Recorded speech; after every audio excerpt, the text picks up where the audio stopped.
Jake Morrison wiped the sweat from his forehead and looked out at the massive asteroid spinning slowly outside the observation window. Mining Station Zeta-7 had been his home for 15 years, and he knew every bolt, every pipe, and every warning light in the place. The station was small, maybe 100 people on a good day, but it was his responsibility. "Coffee's getting cold, boss," Lisa Martinez called from the communications console. She was 28 years old and had been working the comms for 3 years. Lisa kept the station connected to the rest of human space, which wasn't much these days. Earth Command sent messages maybe once a week, and they were usually just routine check-ins. Jake walked over and took the cup. The coffee was horrible like always, but it was hot and had caffeine. "Any word from the supply ship?" he asked. "Still on schedule for next Tuesday," Lisa replied, adjusting her headset. "Captain Williams says they've got those new drill bits," he ordered. "And some real coffee, not this recycled stuff." Danny Wright looked up from his repair work on a mining robot. The engineer was covered in grease and his hands were black from working on the old machinery. "About time. These robots are older than my grandfather. I'm running out of spare parts."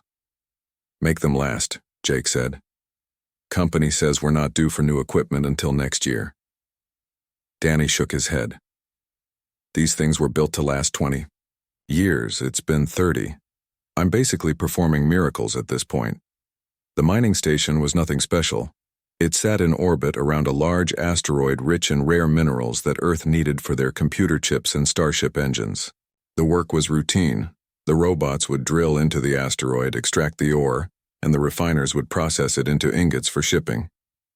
The people on the station mostly just watched the machines work and fixed them when they broke. Amy Brooks walked into the control room carrying a tablet. She was the station's security chief, though there wasn't much security needed way out here. Amy was a former Marine who had served on 3 different worlds before taking this quiet job.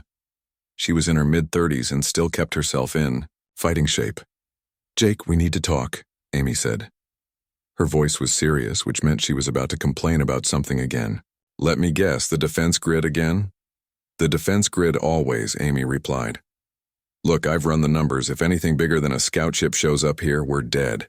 Our shields can maybe handle small asteroid impacts. Our weapons are mining. Lasers that haven't been tested in combat ever." Jake sighed. This was an old argument. "Amy, we're a mining station. Who's going to attack us? The pirates don't come out this far, and the aliens we've met aren't interested in starting fights." "The Zalari Empire controls space just 50 light years from here," Amy said. "They've got technology that makes our best ships look like toys, and they don't like humans much." "The Zalari think we're primitives," Jake replied. "Why would they waste time on us?" Lisa looked up from her console. "She's got a point, boss. I've read the intelligence reports. The Zalari have been expanding. Their territory, they don't negotiate, they just take what they want." Danny wiped his hands on a rag. "Even if Amy's right, what can we do? Company says we can't afford military upgrades. This place barely makes enough profit to keep running." Amy held up her tablet. "I could rig some of the mining equipment as weapons. The industrial lasers have enough power to cut through ship armor if we modify them. And we've got enough explosive mining charges to build some serious mines." "That sounds illegal," Jake said. "So is dying," Amy replied. "Look, I'm not saying we turn this place into a fortress. I'm saying we should have options." Commander Greg Phillips entered the control room. He was a tall man in his 40s who commanded the patrol ship Defiant. Greg visited the station once a month, partly for official business and mostly because he liked the people here. His ship was small but fast, designed for showing the flag and chasing smugglers, not for fighting real battles. "Morning, everyone," Greg said cheerfully. "Beautiful day in the neighborhood." "Every day looks the same out here," Danny said. "Black space, rocks, and more rocks." Greg laughed. "That's why I love visiting. You people have such a positive attitude." He looked around the control room. "Everything running smoothly?" "Same as always," Jake replied. "Amy was just explaining how we're all going to die because our defenses are terrible." "Your defenses are terrible," Greg agreed. "But you know what? So are everyone else's out here. The frontier isn't exactly crawling with military bases." Mine crossed her arms. "The frontier used to be safe. Things are changing. The aliens are getting more aggressive. The Zalari especially." Greg's expression became more serious. Have you heard something specific?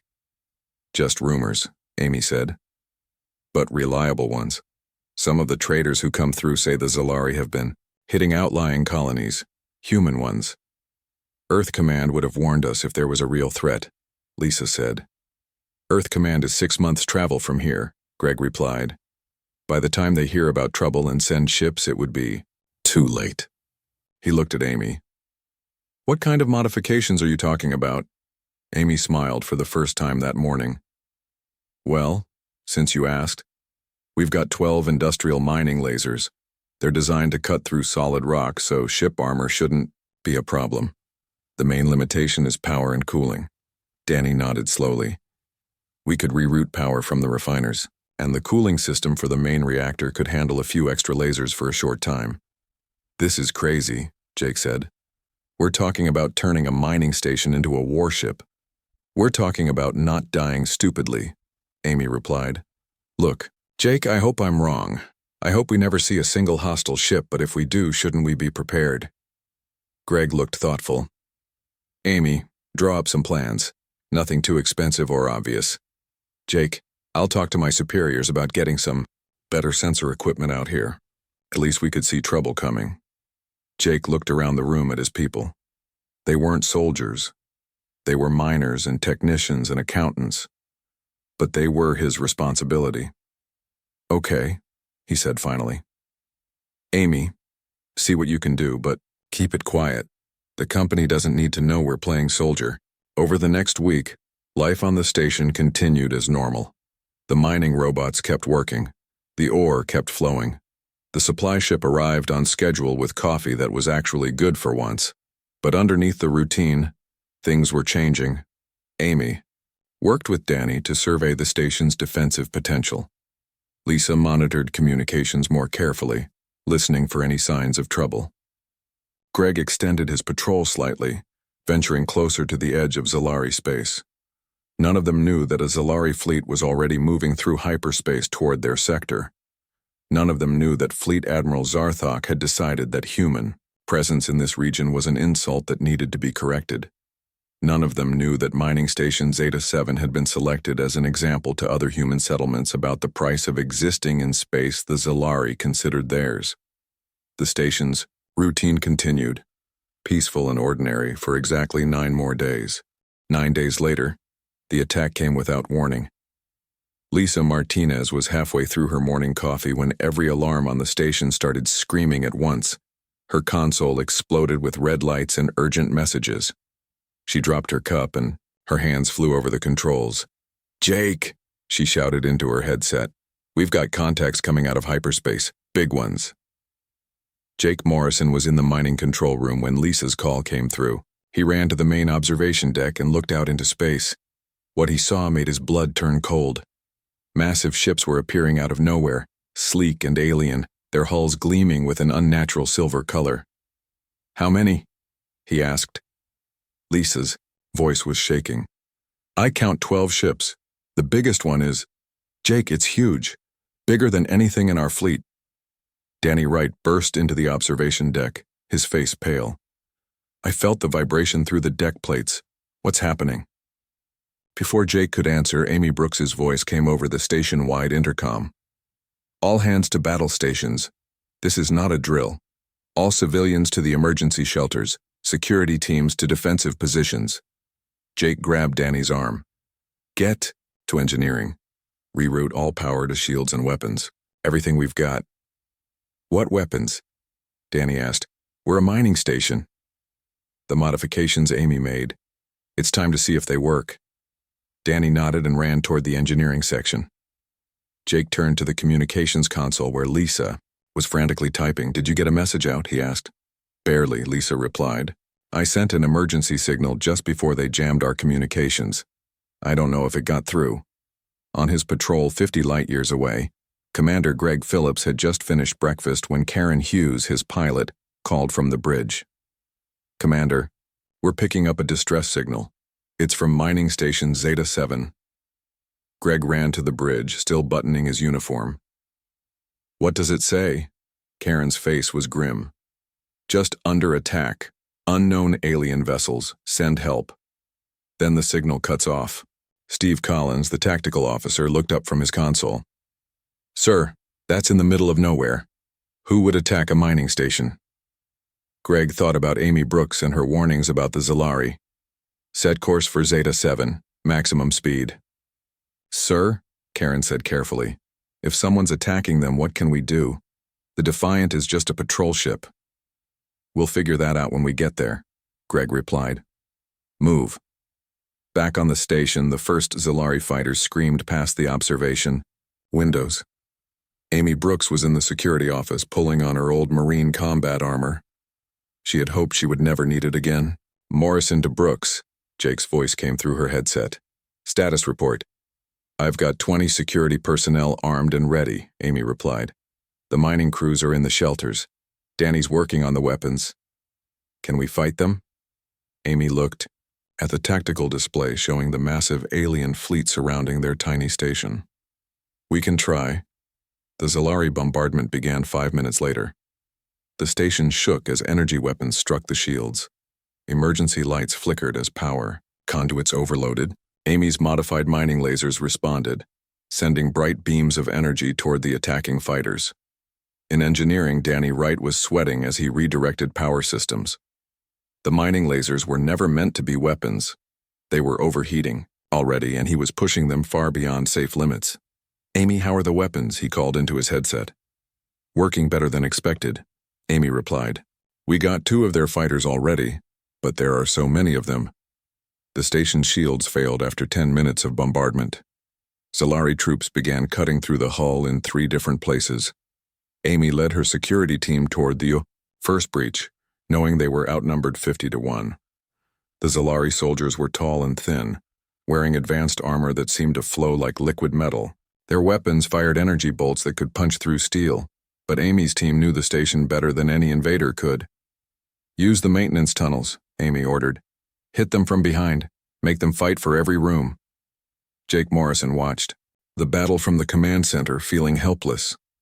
His people were fighting and dying, and there was nothing he could do but watch. Lisa was beside him, tears streaming down her face as she listened to the communications from the different parts of the station. Danny's holding engineering, she reported. Amy's team is fighting in Section 4. But Jake, we're losing. Then, something unexpected happened. The mining crews, who were supposed to be hiding in the shelters, started fighting back. Led by veteran miner Pete Jackson, they used their industrial tools as weapons. Welding torches became flamethrowers. Cutting tools sliced through Zalari armor. Heavy lifting equipment was modified into mobile weapon platforms. They're fighting back everywhere, Lisa said with amazement. The miners, the technicians, even the accountants. Amy's voice came through the radio, breathing hard. Jake, these aliens fight like they've never faced resistance before. They expected us to surrender immediately. The Defiant arrived 2 hours after the attack began. Commander Phillips stared at the tactical display in disbelief. The massive Zalari fleet was still surrounding the mining station, but the station was still shooting back. How are they still fighting? Karen asked. Because they're human, Steve said quietly. Greg made a decision that would probably get him court-martialed. Take us in. Attack pattern Delta, target their smallest ships first. Sir, they'll destroy us, Karen protested. Maybe, but not before we make them pay for it. The Defiant was small compared to the Zalari ships, but it was fast, and its captain was angry. Phillips used every trick he knew, weaving between asteroids, using the debris from the battle as cover. His ship's missiles and lasers added to the chaos around the station. On the station, Danny Wright was performing miracles. The mining lasers were running at 200% capacity, their cooling systems failing one by one. But somehow they kept firing. He had turned the main mining laser, the one used to cut deep into asteroids, into a ship-killer weapon. Amy, he called, I've got an idea, but I need you to hold them off for 10 more minutes. I'll try, Amy replied. Around her, her security team was fighting hand-to-hand combat with Zalari troops in the station's corridors. They were using everything. Mining charges as grenades, cargo cables as tripwires, even fire extinguishers as weapons. The Zalari had expected an easy victory. They thought humans were weak, primitive, easily defeated.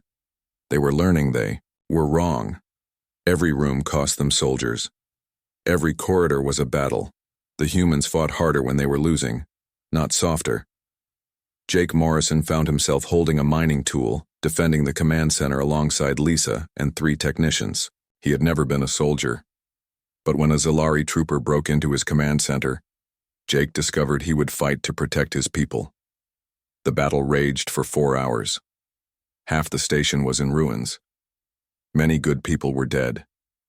But the humans were still fighting. Then Danny Wright's master plan was ready. Amy, Jake, everyone, get clear of Section 7. I'm about to do something very stupid. He had turned the main mining laser into a weapon of destruction. It could fire once before it would burn out completely. But that one shot could punch through the hull of the largest Zalari ship.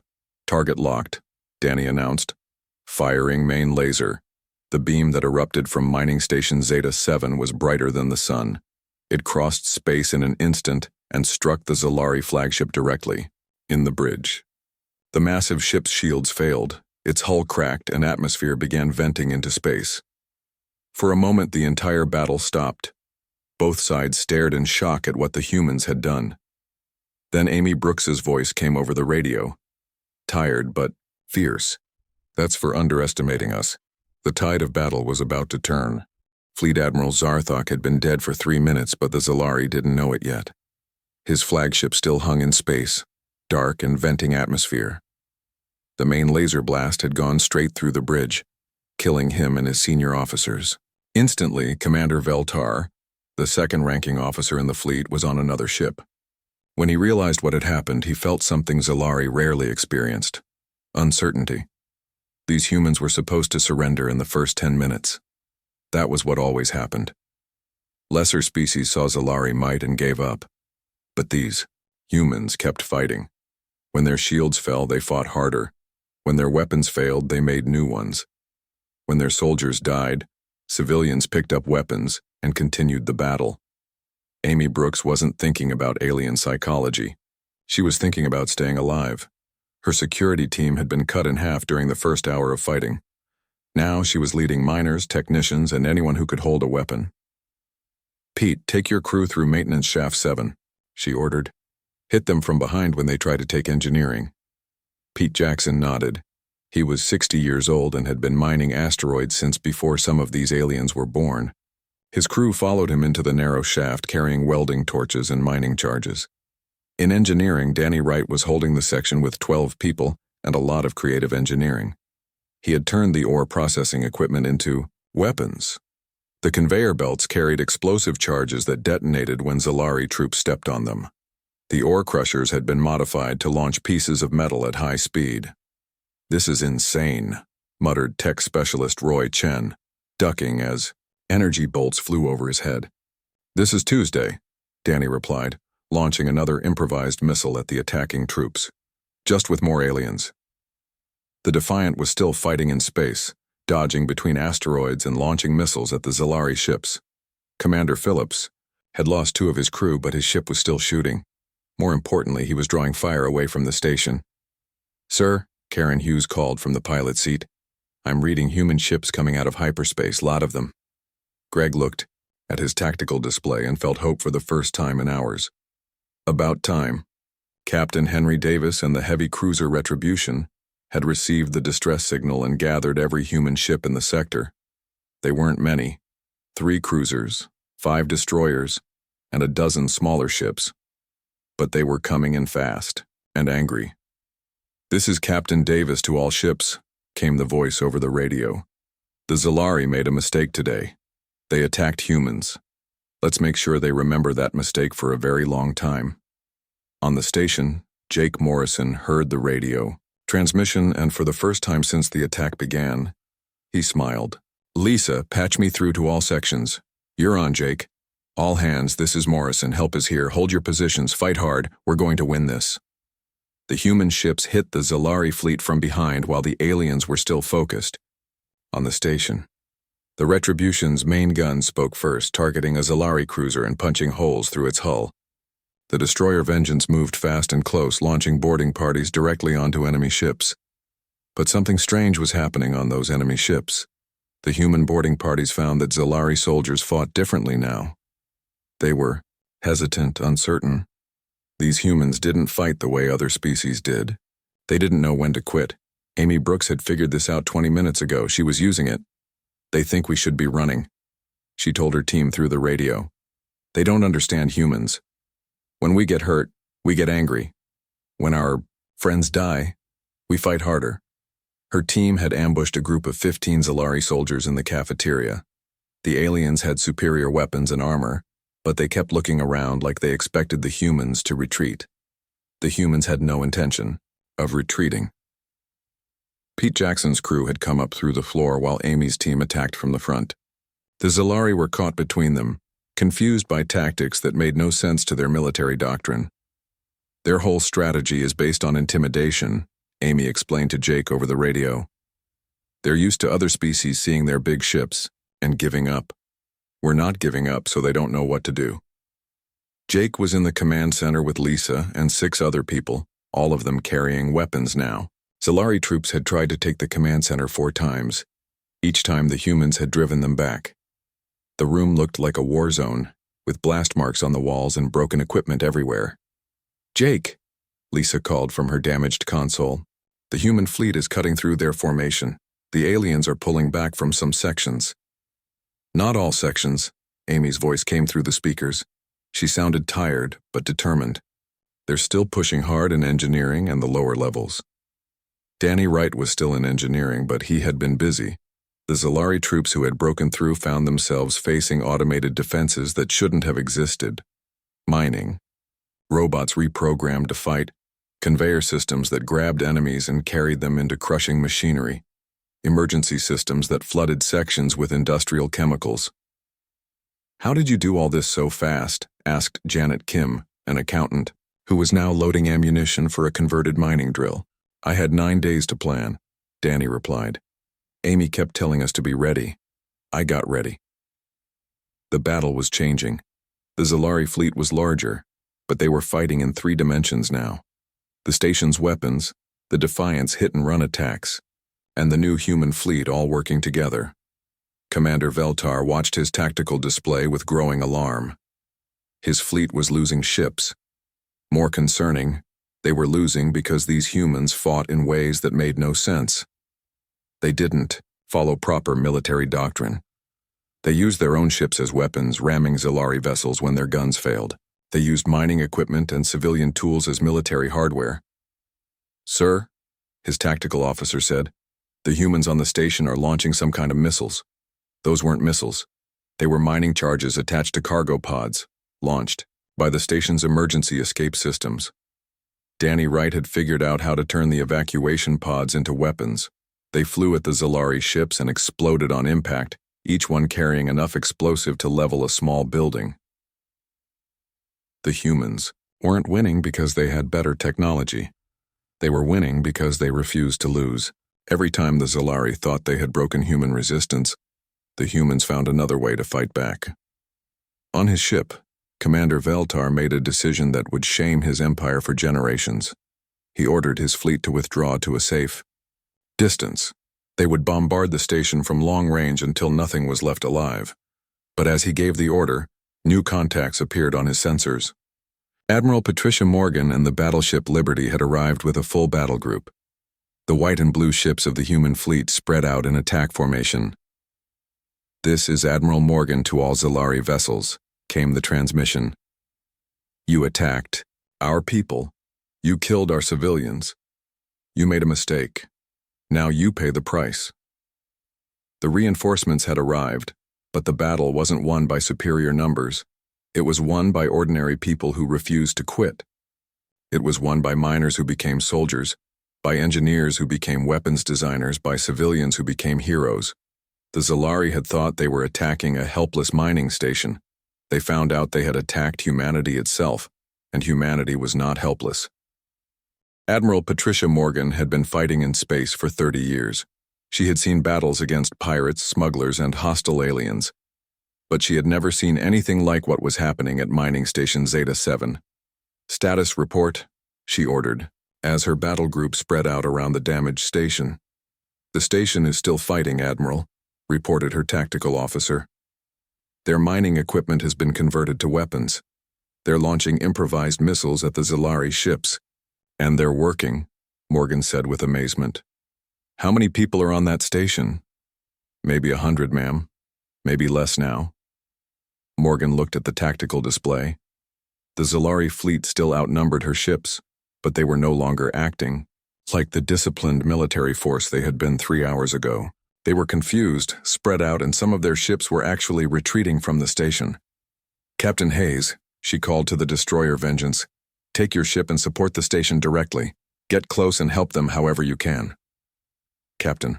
Rachel Hayes didn't hesitate. "Understood, Admiral, we're going in." On the station, Amy Brooks was running through a corridor when the lights suddenly got brighter. The emergency power had been restored to Section 4. That meant Danny was still alive and still working miracles in engineering. "All teams, this is Brooks," she called into her radio. "We've got full human fleet support now. Time to take back our station." She had 40 people left who could fight. Miners, technicians, security guards, and 3 people from accounting. They were tired, they were hurt, but they were angry. The Zalari had come into their home and killed their friends. Pete Jackson was leading a group through the mining tunnel complex. The tunnels were too small for the tall Zalari and their bulky armor, so the humans had an advantage there. Pete's crew knew every tunnel, every passage, every maintenance shaft. "Amy," Pete called through the radio, "we're under the main Zalari position in Section 6, ready to blow the charges." "Do it," Amy replied. The explosion shook the entire station. Pete's crew had placed mining charges under the floor where 24 Zalari troops were setting up equipment. When the charges went off, that entire section collapsed, trapping or killing the aliens. In space, the Liberty's main guns were speaking. Each shot from the massive battleship could destroy a smaller Zalari vessel completely. But Admiral Morgan wasn't just trying to win the battle. She was sending a message. "Communications, open a channel to the Zalari fleet," she ordered. "Channel, open, Admiral. This is Admiral Patricia Morgan of the human fleet. You attacked a civilian mining station. You killed innocent people. You wanted to see how humans fight? You're seeing it now. Surrender immediately or face complete destruction."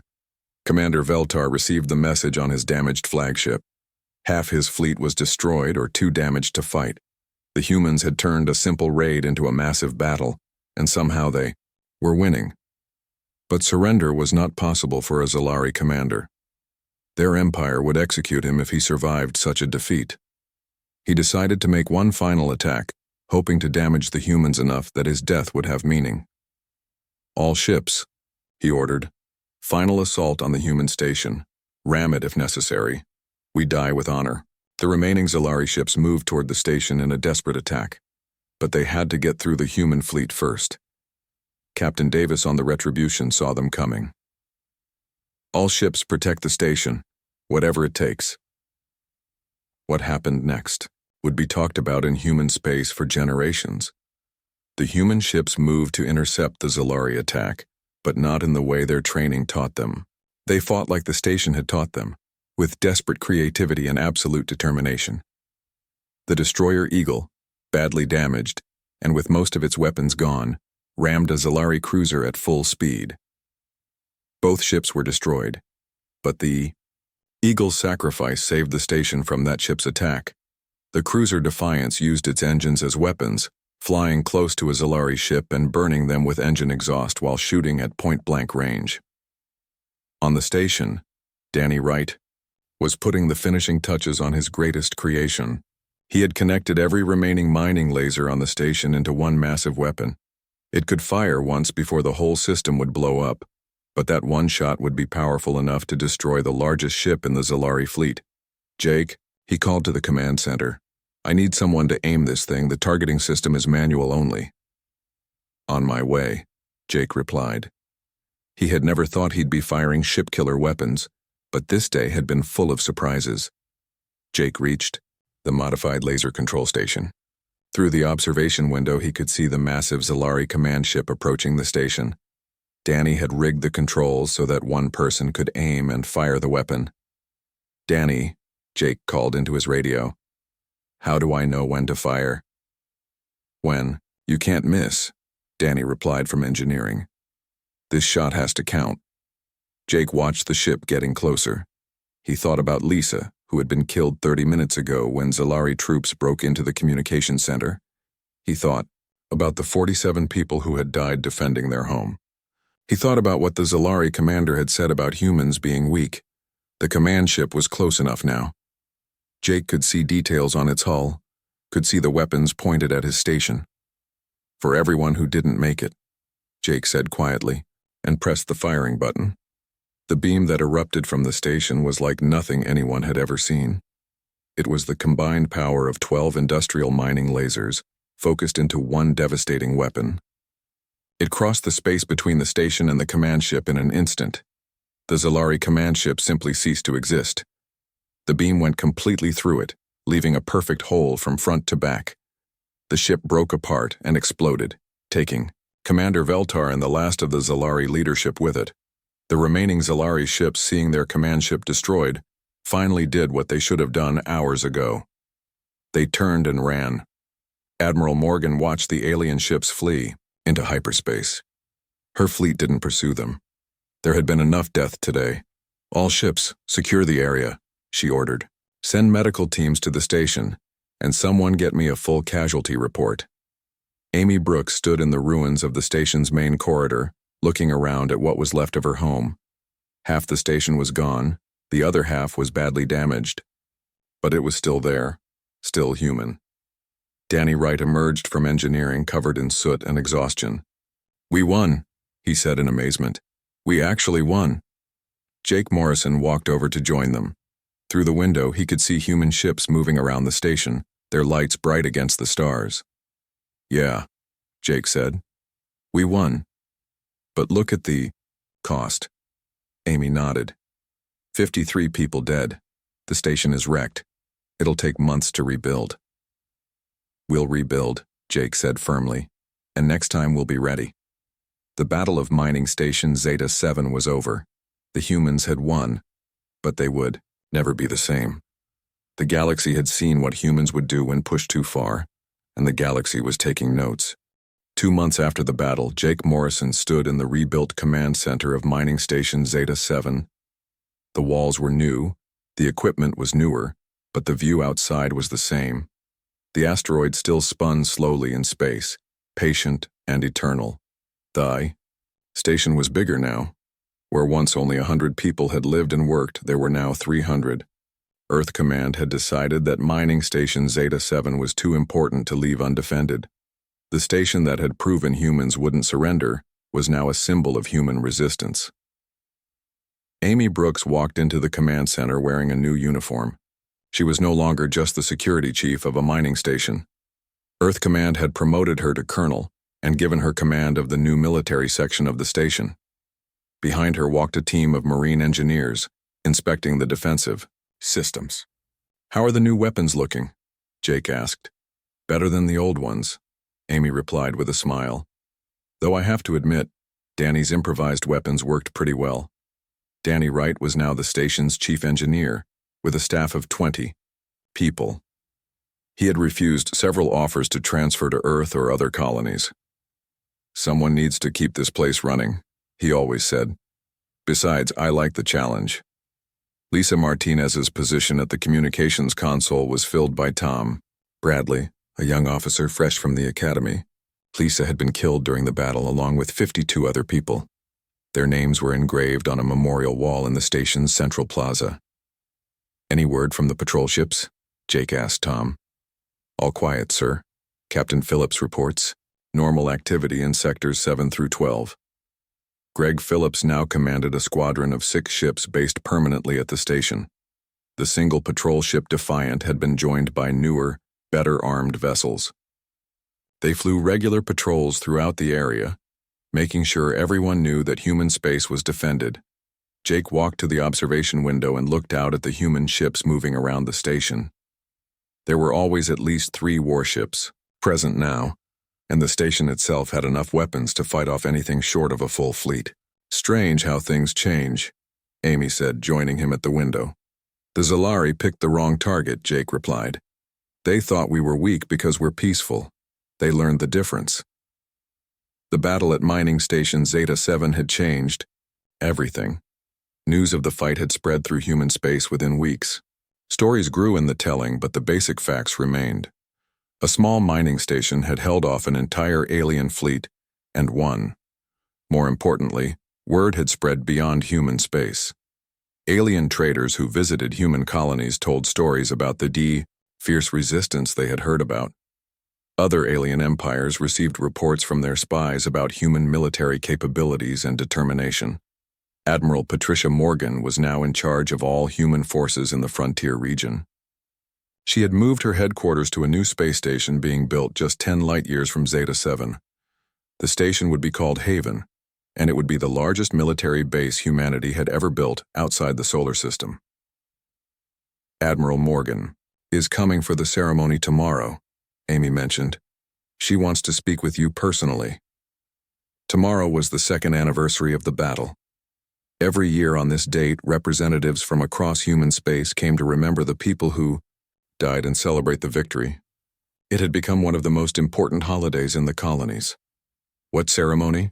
Asked Pete Jackson, entering the command center. The old miner was now the supervisor of mining operations, managing crews on 6 different asteroids. The mineral wealth extracted from this system helped pay for the military buildup across human space. The memorial service, Amy explained. 2 years ago today. Pete nodded respectfully. He had been one of the heroes of the battle, leading civilian crews in combat against professional soldiers. Now he trained other miners in basic combat techniques, just in case. Hard to believe it's been 2 years, he said. Feels like yesterday. Sometimes, Jake replied. Other times feels like it was different people entirely. Through the command center's speakers came the sound of children playing in the station's new school. Families had moved to Zeta 7 as it grew from a simple mining outpost into a thriving community. The children born here would grow up knowing that their parents had stood against impossible odds and won. Danny Wright's voice came over the intercom. Jake, we've got visitors coming out of hyperspace. Looks like a diplomatic ship. Jake and Amy went to the tactical display. A single alien vessel was approaching, flying under a diplomatic flag. It wasn't Zalari. Jake could tell that from the ship's design. Who are they? Amy asked. Tom Bradley checked his communications console. Sir, they're identifying themselves as representatives of the Akari Federation. They're requesting permission to dock and speak with station leadership. The Akari were a peaceful species that humanity had traded with for several years. They had never been involved in human-alien conflicts. Grant them permission, Jake decided, but have a full security team meet them at the docking bay. An hour later, Jake and Amy sat in the conference room with 3 Akari diplomats. The aliens were short and gray with large eyes that seemed to take in everything around them. We come with a message from our government, the lead diplomat said. And a proposal. We're listening, Jake replied. The battle here 2 years ago has had effects throughout the galaxy, the Akari continued. The Zalari Empire has withdrawn from this entire sector. Other aggressive species are being more careful about where they expand.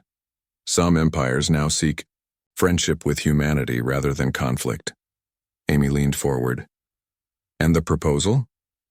An alliance, the diplomat said simply. The Akari Federation offers a formal treaty with humanity. Trade, mutual defense, technology exchange. We believe humans will be a major power in this galaxy, and we wish to be your friends rather than your enemies. Jake was quiet for a moment.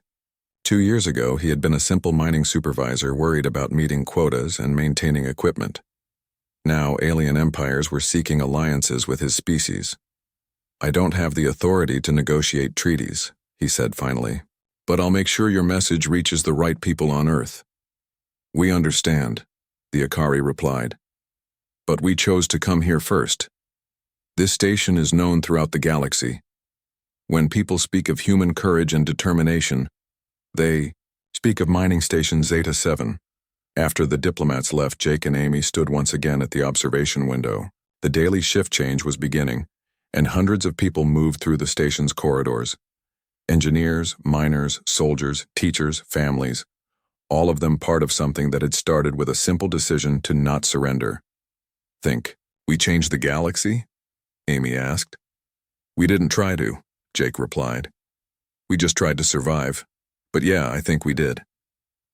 As night cycle began, the lights of human ships could be seen moving through space around the station. Patrol ships, cargo, vessels, military cruisers. The asteroid belt that had once been empty except for a single mining station was now a bustling center of human activity. In the Memorial Plaza, fresh flowers had been placed at the base of the wall, listing the 53 names of those who died. Children too young to remember the battle played near the memorial, under the watchful eyes of parents who did remember. The inscription on the memorial wall was simple. They underestimated us once. We won't let them again. And throughout human space, on ships and stations and colonies, people remembered the lesson of mining station Zeta 7. Humanity had been underestimated before. It wouldn't happen again. The galaxy had learned that humans don't fight just to survive. They fight to thrive. And when pushed, they push back harder than anyone expects. The mining station that had been attacked as an easy target had become a symbol of human resolve. And that symbol was spreading through the stars, carried by traders and diplomats and travelers to every corner of the galaxy. Everyone now knew, attack a human outpost, and you attack all of humanity. And humanity, as the Zalari had learned too late, does not forget.